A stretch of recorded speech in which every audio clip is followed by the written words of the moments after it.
అమరావతి నిర్మాణానికి చుట్టుపక్కల ఉన్న 29 గ్రామ ప్రజలు అంటే బోరుపాలెం, దొండపాడు, అనంతవరం, అబ్బురాజుపాలెము, తూళ్ళూరు, నేలపాడు, శాఖమూరు, రాయపూడి, లింగాయపాలెం, ఐనవోలు, నిరుకొండ, ఉద్దండరాయపాలెం, మూడలింగాయలపాలెం, వెలగపూడి, మల్కాపురం, మందడం, కూరగల్లు, తెల్లాయిపాలెం, వెంకటపాలెం, కృష్ణాయపాలెం, ఉండవల్లి సెంటరు, పెనుమాక, ఎర్రపాలెము, నవలూరు, నులకపేట, డోలాస్ నగరు, అంబట్ నగరు, నెక్కల, నెడమర్రు ఇలాంటి రాష్ట్ర ప్రాంతాల్లోని భూములు 33,000 ఎకరాలను సేకరించింది కదా ఈ 29 గ్రామాల్లోని.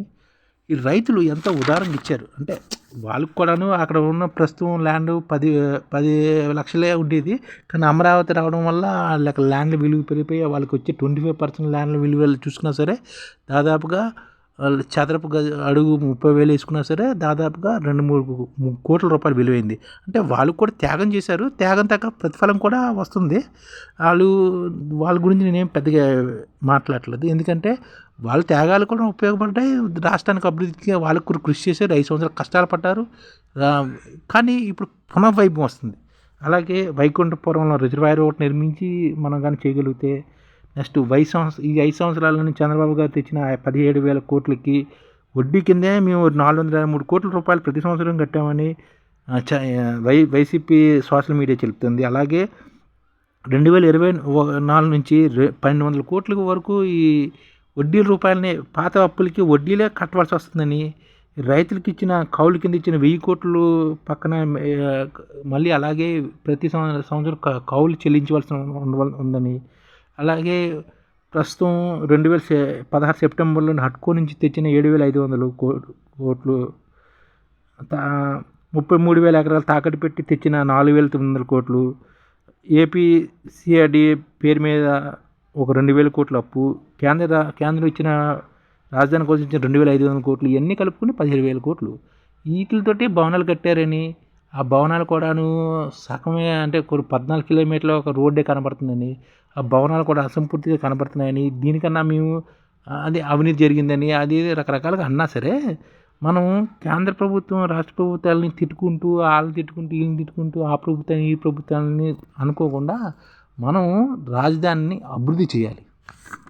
ఈ 29 రాష్ట్ర రైతులని సంతోషపెట్టాలి.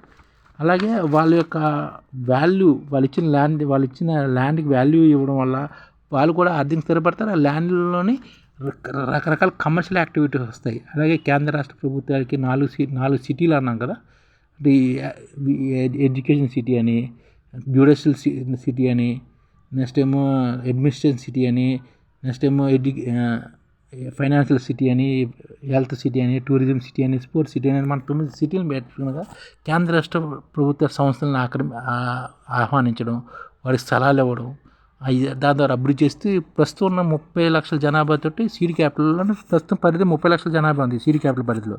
అంటే పెద్దగా 8,000 చదరపు కిలోమీటర్ల పరిధిలో 30 లక్షల జనాభా ఉంది. ఇక్కడ ఒక 50 లక్షల జనాభా రావాలి. ప్రస్తుతం ఈ జనాభా ఇక్కడ ఏర్పడాలంటే కొంత టైం పడుతుంది. ఇది ఒక పద్ధతి ప్రకారం చేయాలి. ఎందుకంటే మహానగరం ఏర్పడాలంటే కొంత టైం పడుతుంది కదా.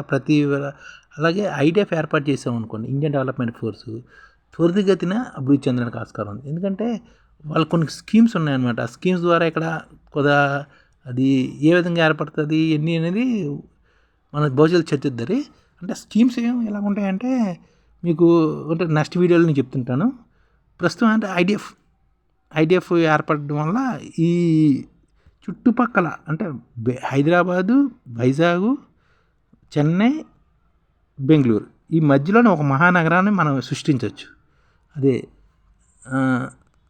దానికి కావాల్సిందే 15,000 కోట్లు కేంద్ర ప్రభుత్వం ఇచ్చిన, మన రాష్ట్ర ప్రభుత్వాలను కొన్ని చేసుకున్న భూములు మనకున్న భూముల్ని కొంతవరకు వాడికి అమ్మేసి అట్లా చేసిన దీనికి మొత్తంగా 2 లక్షల కోట్ల దాకా పెట్టుబడి అవసరం అవ్వచ్చు. అది అమరావతిని ఒక రూపురేఖంగా తీసుకుని రావాలంటే ఎంతో కృషి చేయవలసిన ప్రతి తెలుగు వాళ్ళు ఆకాంక్ష అనమాట. అమరావతిని ఒక పద్ధతి ప్రకారంగా డెవలప్ చేయడం అనేది దీనికి ఒక అదనపు బలమే ఐడిఎఫ్, ఇండియన్ డెవలప్మెంట్ ఫోర్స్. అంటే ఇప్పుడు చంద్రబాబు నాయుడు గారు ఎంత కష్టపడి, పవన్ కళ్యాణ్ గారు కష్టపడి విదేశీ సంస్థలని ఆకర్షిస్తున్న లోకేష్ గారు ఐటీ సంస్థలను ఆకర్షించిన ఇవన్నీ రావడానికి ఒక టైం పడుతుంది, 10 సంవత్సరాలు 20 సంవత్సరాలు. కానీ ఐడియా ఏర్పడడం వల్ల కొంచెం త్వరగా వచ్చేటట్లు చేయొచ్చు. ఈ ఛానల్ ముఖ్య ఉద్దేశం ఏంటంటే మన తెలుగు రాష్ట్రాల్లో 1 కోటి మందికి సంఘటిత రంగాల్లో ఏ విధంగా ఉద్యోగాలు ఇవ్వవచ్చు, కనీస నెల జీతం 30,000 వరకు ఏ విధంగా ఇవ్వవచ్చు, ఏ విధంగా చేస్తే ఉద్యోగాలు సృష్టించబడతాయో వివరిస్తూ ఈ ఛానల్ వీడియోలు వస్తాయి. అలాంటి వీడియోలు మీకు కావాలంటే మన ఐడిఎఫ్ భాస్కర్ ఛానల్ని సబ్స్క్రైబ్ చేసుకోండి. ఐడిఎఫ్ అంటే ఇండియన్ డెవలప్మెంట్ ఫోర్స్. ఈ వీడియోలు చూసిన తర్వాత మీకు నచ్చితే లైక్ చేయండి, మీ ఫ్యామిలీ మెంబర్స్కి షేర్ చేయండి, మరియు మీ ఫ్రెండ్స్కి షేర్ చేయండి. Thank you. నమస్కారం.